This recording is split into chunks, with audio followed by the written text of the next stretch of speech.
Hi, everybody. U.S. officials investigating a leak of top secret documents detailing Israel's plans to retaliate against Iran. The highly classified information got posted on Telegram Friday. It included a report on the alleged movement of advanced munitions believed to be intended to strike Iran and intelligence obtained through a wiretaps about a recent strike preparations exercise. It comes as U.S. officials have been on edge about the potential for significant escalation in the regional conflict as Israel plans its next moves. Joining me now to talk more is the founder and director of the Middle East Political Information Network, Eric Mandel. Eric, thanks for being with us. Pleasure. So look, this month alone, we can take a look at the timeline. This month alone, there's been a string of missile strikes, drone attacks, and Israeli assassinations of senior Hamas and Hezbollah and Iranian officials. How much worse can this get before a wider war really becomes a reality? I mean, they're already on 7 fronts, Israel. It's true. So with the killing of the Hamas leader, Sinwar, who orchestrated October 7th, the administration has asked for a quick ceasefire and hopefully can turn that into a political gain to help Vice President Harris in the election. But what really the president should be asking is what's most important in American national security interests. And for our interests, we should be not pushing Israel into a hasty ceasefire. We should allow them to use their military achievements to create the leverage to translate into a diplomatic achievement. Unfortunately, that'll take time. What the administration should be doing is pressuring Qatar. Qatar is harboring and supporting the Hamas terrorists, and they have the most influence. Pressuring Israel is not the way to go here. And I can tell you, I was in Doha last year and I spoke with Qatari officials here in Washington. And the Qataris told me, at least according to them, that during the administration, the Biden administration, if the Biden administration had told them to kick Hamas out, and this is pre-October 7th, they would have, but they wanted, according to them, for Hamas to be there so they had a conduit to speak. At this point of time, we really need to put pressure on Qatar to move things ahead if we want a ceasefire. Oh, wow, that's different. Okay. How could this leak impact intelligence operations and also strategic planning in the region, do you think? And what kind of measures can be taken to mitigate any potential future security risks? So right now, Israel is in a difficult situation. The administration has told it that it cannot hit oil facilities or nuclear facilities. Remember, nuclear facilities are Iran's way to destroy Israel. It's made it clear that that is part of its DNA. And not hitting its oil facilities to weaken the country takes off the most important option for American national security interests to weaken the regime and let the Iranian people take charge of their future.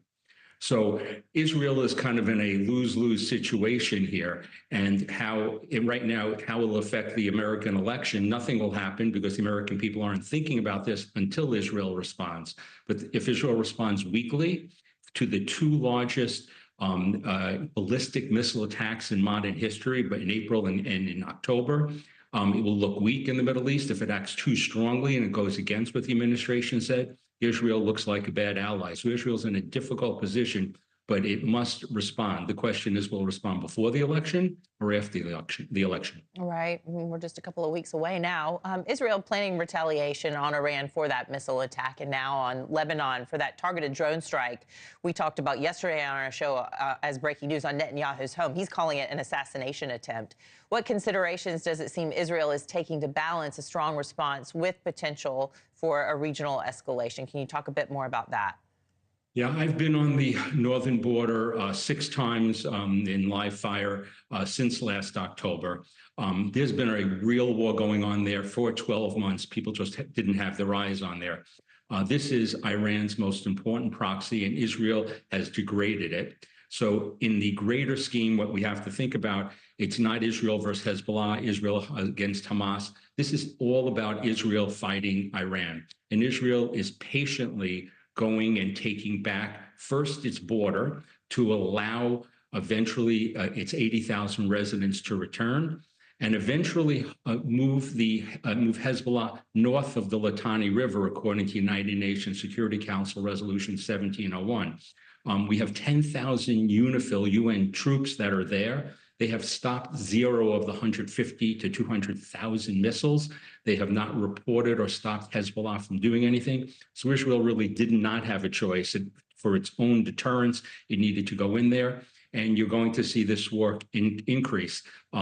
If Israel acts weakly, that's an invitation in this part of the world for there to be more violence, and that actually increases the chance for a regional war. Yeah, well, they've been on a roll the last, I don't know, month or so. It seems like picking off different leaders every week or so, it seems like. And then when they got Yahya Sinwar, to let our audience know, if they haven't been following this as close as you have, I mean, that's like getting Osama bin Laden. Our guest yesterday, our expert yesterday, said it's actually an even bigger deal for Israel to get him.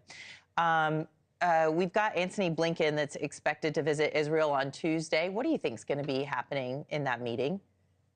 I think a lot more of talk and not much actions. The administration sees it could put pressure on Israel, but Israel, for its national security interests, which they will prioritize, cannot stop either war at this point of time.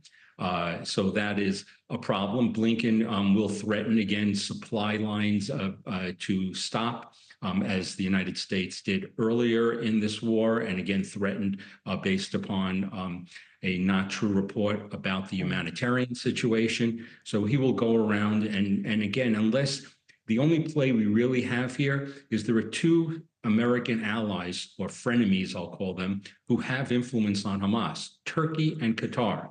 And both of them support financially and give protection diplomatically to Hamas. And that is where we should be putting the pressure if we want to get to a ceasefire sooner than later.